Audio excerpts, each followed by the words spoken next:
नमस्कार, मैं हूं आपके साथ आयुषी गुप्ता। प्रधानमंत्री नरेंद्र मोदी और वसुंधरा राजे की मुलाकात को लेकर राजस्थान की सियासत में हलचल मची हुई है। राजस्थान की पूर्व मुख्यमंत्री वसुंधरा राजे ने सोमवार को संसद भवन दिल्ली में प्रधानमंत्री नरेंद्र मोदी से मुलाकात की थी। जगदीप धनखड़ के उपराष्ट्रपति पद से इस्तीफे देने के बाद यह मुलाकात काफी अहम मानी जा रही है। इसके सियासी मायने भी निकाले जाने लगे हैं। जगदीप धनखड़ के उपराष्ट्रपति पद पर निर्वाचित होने से पहले संभावितों की लिस्ट में वसुंधरा राजे का नाम भी चला था। बाद में धनखड़ को उपराष्ट्रपति बना दिया गया था। धनखड़ के इस्तीफा देने के बाद राजस्थान में बीजेपी के लिए किसान कौम जाट समुदाय को साधना किसी चुनौती से कम नहीं है। माना यह जा रहा है कि प्रदेश में पैदा हुए इस सियासी संकट को लेकर दोनों नेताओं के बीच में चर्चा हुई है। वसुंधरा राजे प्रदेश की 2 बार मुख्यमंत्री रह चुकी हैं। इस बार पार्टी ने भजनलाल शर्मा को मुख्यमंत्री बनाया था।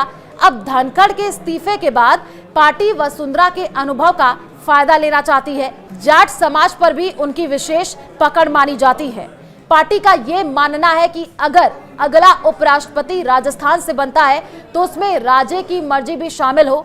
उपराष्ट्रपति की दौड़ में राजस्थान के रहने वाले सिक्किम के राज्यपाल ओम माथुर का नाम भी चल रहा है। जगदीप धनखड़ के इस्तीफे के बाद से नए उपराष्ट्रपति को लेकर के भी अटकलों का बाजार गर्म हो गया है और बीजेपी के वरिष्ठ नेता केंद्रीय मंत्री मनोहर लाल खट्टर का नाम भी चर्चाओं में है। और जब उनसे एक सवाल पूछा गया तो उन्होंने जवाब दिया। जब उनसे पूछा गया क्या वो उपराष्ट्रपति के रेस में है तो उन्होंने कहा, मैं विकल्प चुनने के लिए पैदा ही नहीं हुआ हूं। मुझे जो सूचना मिलती है उसके हिसाब से काम करता हूं। इसका मतलब साफ है कि वो किसी पद के लिए अपनी पसंद जाहिर करने के बजाय पार्टी के आदेशों का पालन करेंगे।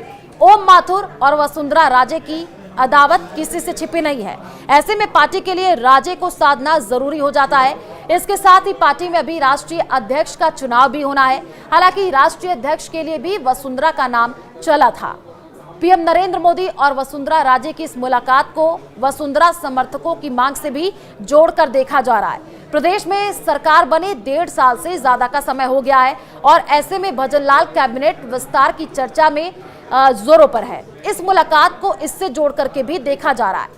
राजनीतिक जानकारों का ये मानना है कि वसुंधरा अपने गुट के नेताओं को मंत्रिमंडल और राजनीति नियुक्तियों में तरजीह दिलाने और अन्य संगठनात्मक मुद्दों को लेकर लंबे समय से पीएम मोदी से मिलने का समय मांग रही थी। तो क्या वसुंधरा राजे बनेंगी अगली उपराष्ट्रपति? इस पर अभी भी सस्पेंस बरकरार है और अगले कुछ दिनों में तस्वीर साफ हो जाएगी।